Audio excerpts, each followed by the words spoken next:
The New Orleans Saints finally get the deal done that they should have gotten done a long time ago, and now Alvin Kamara will be able to retire as a New Orleans Saint. We got all that and a little bit of lagniappe for you on today's episode of Locked On Saints.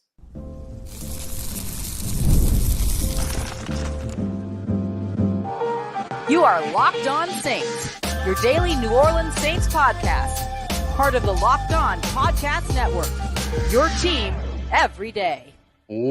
What is good, Who Dat Nation and Who Dat family? I am your host, your friend Ross Jackson, New Orleans native, your New Orleans Saints expert and credentialed member of the media covering those New Orleans Saints as the Saints beat writer over at louisianasports.net and Saints analyst with WWL TV. And on today's episode of Locked On Saints, we have a little bit of a breaking news pod here as the New Orleans Saints and running back Alvin Kamara reach a 2-year extension. We're going to dive into what this means for the running back position as a whole, including second-year running back Kendre Miller here in a little bit. But I want to kick everything off around Alvin Kamara, who now has the opportunity to finish his career as a New Orleans Saint. And that, to me, is the paramount takeaway from this move. We appreciate you very much, as always, for making us a part of your day. And of course, for being an everydayer and making us your first listen here on Locked On Saints, which is a proud part of Locked On Podcast Network, your team every day. The New Orleans Saints and Alvin Kamara get a 2-year, $24.5 million contract extension done, effectively locking Alvin Kamara and the New Orleans Saints together through the 2026 season. This is an extension that has been in the works for a while, something New Orleans Saints needed to get done a long time ago. But hey, as they say, better late than never. This is a need or a big time move that the Saints needed to get done. I'm glad that they finally got it done. Now, I understand that the New Orleans Saints are on a 5-game losing streak. It's very hard to look at this team right now and maybe have some positive sentiment around them. I understand that. I'm not trying to feed you false optimism and all those other things, but this is a move that needed to get done for the New Orleans Saints. And to me, that's the most important part.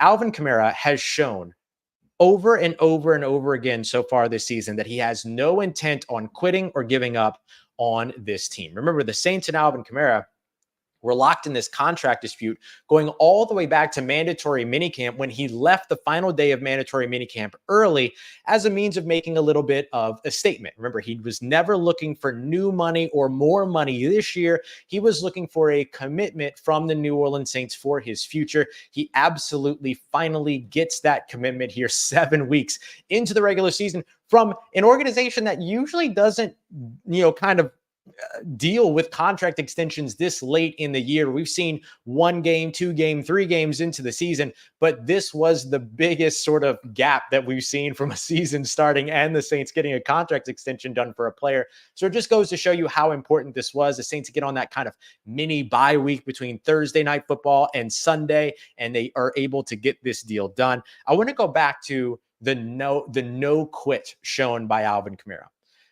Doesn't get the contract extension done, leaves the final day of mandatory minicamps early, but then reports and participates in practices, no questions asked, no hesitation, all throughout training camp. Then plays in all the preseason games that the starters appeared in, has appeared in all 7 games this year, including a game where he played through broken ribs, hip injury, more injuries that he's had to deal with. I believe he had a hand injury as well at one point. He has played through all of these injuries this season and was finally starting to look like his offensive rookie of the year from 2017 like self, not exactly that, but started to look like that through the first 2 games of the season with Clint Kubiak's new offensive scheme, new offensive system, the wide zone offense, getting him out in space, all up until the New Orleans Saints offensive line started to fall apart with injuries, decimated, particularly on the interior of that offensive line.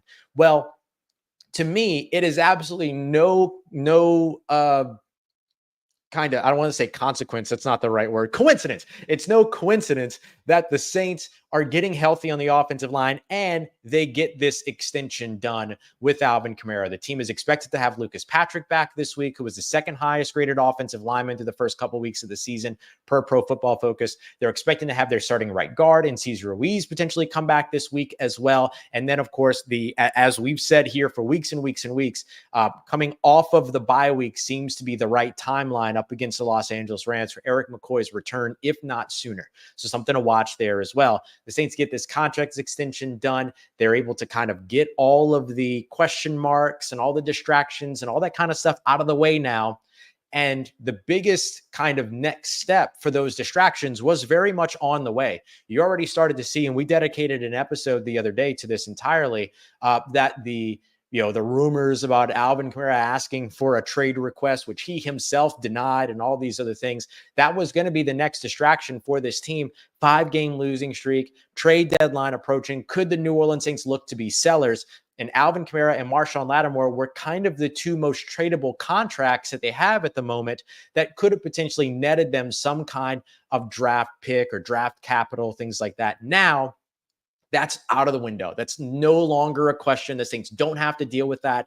Alvin Kamara doesn't have to deal with that on social media anymore, so on and so forth. The Saints get this deal done, and it shows you that they maybe there's better judgment to be had here, but just from the New Orleans Saints perspective, it's clear that they do not intend to be sellers and that they intend to continue to try to fix this thing and compete moving forward. That's another thing that this move shows you. Now, whether or not that's the right decision by them, we can have that conversation another time, but that's what this is showing you. Don't expect Alvin Kamara's name to be attached to any kind of trade rumors anytime soon when it comes to the New Orleans Saints. And thank goodness, it's about time that those trade rumors have finally gone to the wayside. The other thing that I'll mention here too is that this, most importantly, gives Alvin Kamara the commitment back, right? He has shown that he's not quitting on this team. He has shown that he's not giving up on this team. Now, finally, the team shows that they are not going to quit on him, that he is a part of their future plans when it comes to how they plan to kind of retool their team in the coming years, all those other things. He is a part of the transition. He is a part of the future for this team, at least the near future for this team.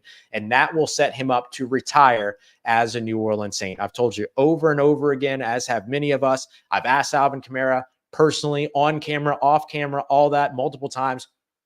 Is this a situation where you want to retire as a New Orleans Saint? And he has told us over and over again that he wants to finish his career in New Orleans. This contract extension opens the door for him to do exactly that. Whether he plans to retire after 2026 or plans to look for another one-year deal after that to get it done, whatever it might be, this is the next step for Alvin Kamara, getting what it is that he so desires and so deserves, which is to retire as a New Orleans Saint. Coming up next, this has ripple effects for other New Orleans Saints on the roster, not the least of which being second-year running back Kendre Miller. Let's dive into that next as we continue on with today's episode of Locked On Saints, part of Locked On Podcast Network, your team every day. Today's episode of Locked On Saints brought to you by our friends over at FanDuel, America's #1 sportsbook, who's still not looking very kindly on the New Orleans Saints in their trip to Los Angeles coming up. It's a 3:15 p.m. Central Time game. The New Orleans Saints 7.5-point underdogs in this one, more than a touchdown underdogs in it.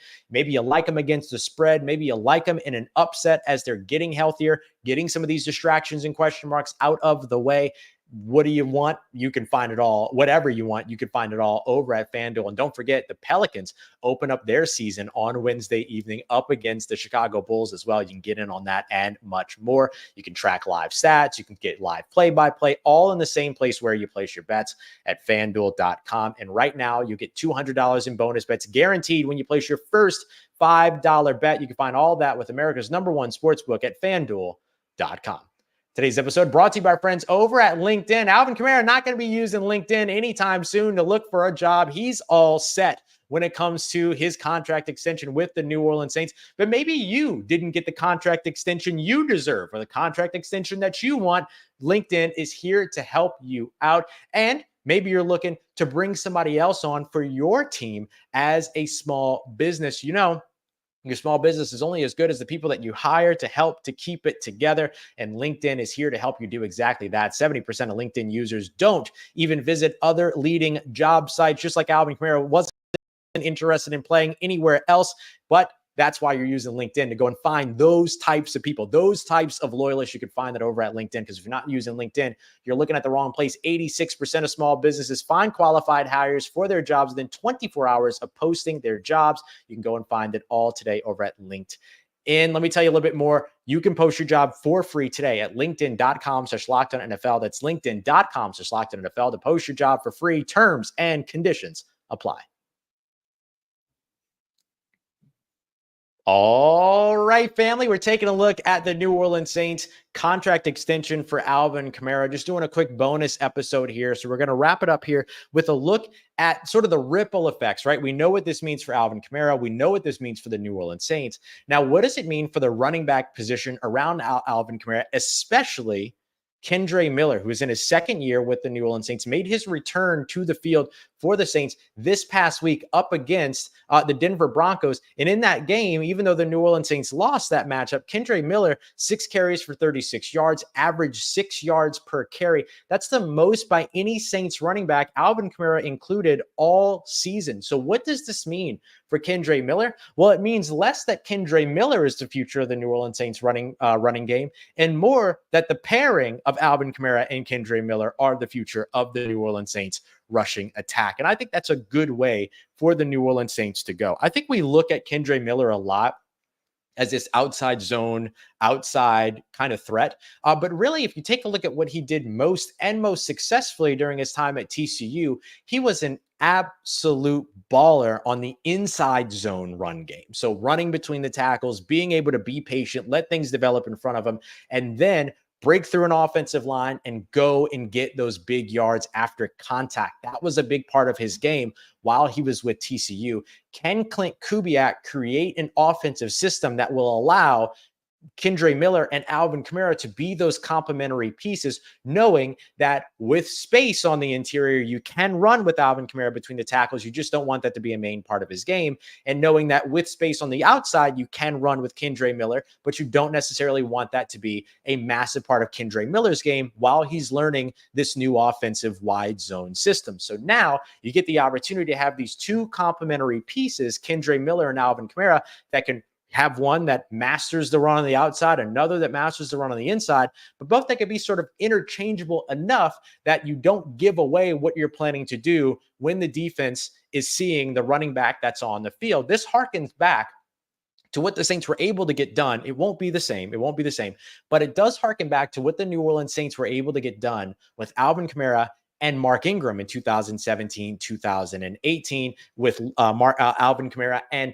Latavius Murray between 2019 and 2020. You have these two guys that can be expansive and that can run a little bit of each other's scheme, but also have specializations that complement one another. If you watch the Baltimore Ravens Monday Night Football game this week, you saw a little bit of that between Justice Hill and Derrick Henry. They were able to put both of those guys on the field at the same time. You were able to utilize Justice Hill as your red zone third down back. You're able to utilize Derrick Henry as the guy that could have that breakaway speed and run 80 plus yards down the field, all those other things.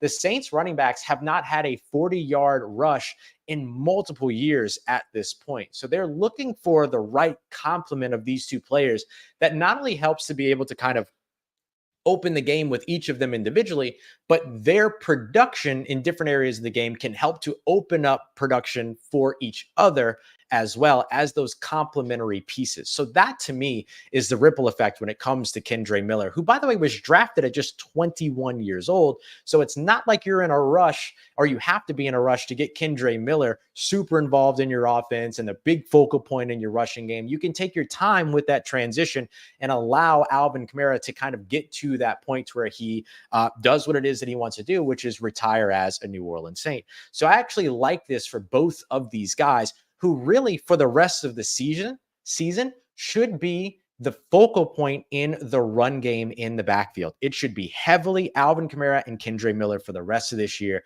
as long as Kendre Miller stays healthy. If Kendre Miller doesn't stay healthy, I think the New Orleans Saints will have to start looking at other running back options this offseason, whether it's through free agency or whether it's through the draft, however it is that you end up finding new talent, find new talent. I would get that. But as of right now, you have a real opportunity to figure out what you have between Alvin Kamara and Kendre Miller for Clint Kubiak, an offensive line that's getting healthier, not back to full strength yet, won't be back to full strength this weekend just yet because you're still waiting for Eric McCoy to come back, but you're getting an opportunity to really see this run game. Is this going to make the New Orleans Saints a better team? they're still kind of in the same boat. All that it is that you get rid of all of the question marks. They still need to become a better team on their own. A contract is not going to get that done for you. So I'm not going to try to sell you that. But what I will sell you is a little bit more clarity for this New Orleans Saints team. You now know what it is that the Saints intend to do for the rest of their season. They're not going to fire sale. They're not going to become sellers unless things go absolutely horrifically over the course of the next week or so. Remember that that trade deadline is moved back 1 week, so they get an opportunity to kind of go out there and see where things are going. But this gives you supreme clarity for this team or to this team around what it is that they intend to do this season. The last thing that I want to wrap up with here is just taking a look at Alvin Kamara and what he's done historically for this franchise and what he now has the opportunity to do. Alvin Kamara is already far and away the leader in the clubhouse, if you will, as the Saints' all-time touchdown scorer. 84 total touchdowns in his career. That's far and away number one. He's pulled away from Marcus Colston, who was sitting there at 72. He also has the most rushing touchdowns in the franchise history at 60, passing up Mark Ingram's 52. So now he's continuing, or will have the opportunity to continue to lengthen that. Here's the next thing. Alvin Kamara is only 234 rushing yards away from becoming the all-time New Orleans Saints rushing yards leader, passing up Mark Ingram's mark at 6,500 yards even. Just 234 yards away, which means more than likely Alvin Kamara was going to get that record before the 2024 season was over. There's no doubt about that. But now you get the opportunity for Alvin Kamara to etch his name in the history books with a larger deficit or with a larger sort of gap between him and Mark Ingram, and to be able to kind of implant himself as the all-time rusher for a pretty long time moving forward. The amount of things that Alvin Kamara has done just since 2017 in his career is absolutely remarkable. That will be the next domino to fall for Alvin Kamara as a guy that deserves to be part of the conversation for the best running back in franchise history, along with Mark Ingram, along with Deuce McAllister, of course. We'll see where that conversation ends up by the time that Alvin Kamara calls it quits. But at least now he has the opportunity to call it quits exactly the way that he wanted to, with a fleur-de-lis on his helmet. The other thing that this helps out with, by the way, is that it frees up just about $18 million of 2025 salary cap. I don't know the impact on the 2024 salary just yet. We'll have another episode later on in the week breaking down the contract extension once we get the full details of that extension. So expect that to come later on this week. We don't know the impact on 2024, but it certainly helps them out in 2025, where they were already over $81 million over the salary cap for 2025. This saves them around $18 million. So a good move here for the New Orleans Saints, and a great move for Alvin Kamara as well. He has shown that he will not quit on the team. Now the team shows that they have no intention on quitting on him. Absolutely deserved for Alvin Kamara. All right, y'all. Tomorrow's episode, we're going to be taking a look at how Marquez Valdes-Scantling most immediately impacts the New Orleans Saints offense. We're going to dive into pressure and the importance of that when it comes to keeping Spencer Rattler out of pressure and putting pressure on Justin Herbert. We'll dive into that, and we'll wrap up tomorrow with a look at some of the other transactions that the New Orleans Saints had, including the release of Jonathan Abram. I think I might know what the New Orleans Saints are trying to do. We'll break all that down in tomorrow's episode. We appreciate you very much for joining us for this emergency podcast, this bonus episode of Locked On Saints. And as always, we appreciate you very much for making us a part of your day, part of your routine, for saying yes to me and the show. If you see me, please say hi. And if you need anything else around your New Orleans Saints in between these episodes, make sure you follow me on your favorite social media at Ross Jackson, NOLA. Hit me up. Let me know how the family's doing. Let me know how you living. Let me know how you momming them. And trust Who Dat Nation, I'll holla at you.